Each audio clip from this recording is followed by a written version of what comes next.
en fait, c'est le début de l'opération.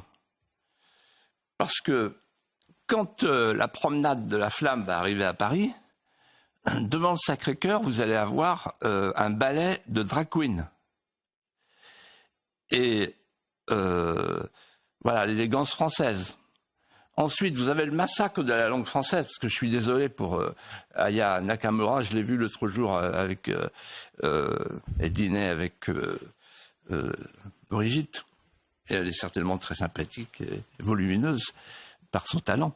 Mais Yaya, il n'y a pas moyen, Djadja, pardon. Ouais, mais qu'est-ce que c'est les borborigmes. Donc, il faut qu'ils arrêtent, toutes nos élites dirigeantes, il faut qu'elles arrêtent. En fait, qu'est-ce qu'elles cherchent à faire, nos élites dirigeantes?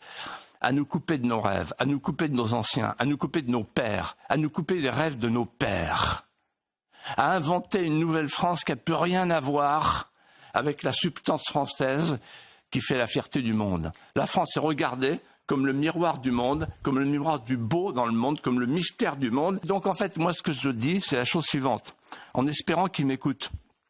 Emmanuel Macron laissera derrière lui un champ de ruines fumantes.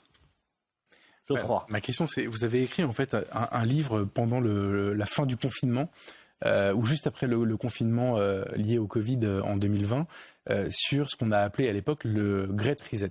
C'est-à-dire en fait l'occasion de réinitialiser l'humanité et de basculer sur une autre humanité. Le QR code, la surveillance généralisée, le masque, etc. Mathieu, sa chronique que j'ai écoutée hier, il appelait ça le Great Reset justement à l'occasion des Jeux Olympiques. Vous pensez que c'est un laboratoire aussi important pour nous obliger à nous adapter de manière aussi spectaculaire à autre chose?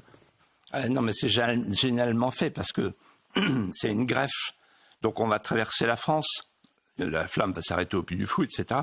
On traverse la vieille France et on greffe sur la vieille France avec des petits signes envoyés à la jeunesse, une autre France qui n'a plus rien à voir. Et Mathieu a raison de parler d'une réinitialisation. C'est-à-dire que les Jeux Olympiques sont l'occasion, une fois de plus, de changer de société, de changer la société. Ouais. Et moi qui ai des amis dans la variété, je pensais à Didier Barbelivien, il doit nous regarder parce qu'il nous regarde tout le temps. Il devait s'arracher les derniers cheveux. Enfin, Didier, moi j'ai vécu avec un transistor avec mon frère, le fameux Bertrand. Et on écoutait Alain Barrière, ça avait une autre allure, quoi. Gérard Lenormand, et Edith Piaf. Alors qu'ils ont qu'à nous la mettre, la vraie Edith Piaf, en hologramme. Bon, mais il y avait de la tenue, tout avait de la tenue. La France de Pompidou avait de la tenue.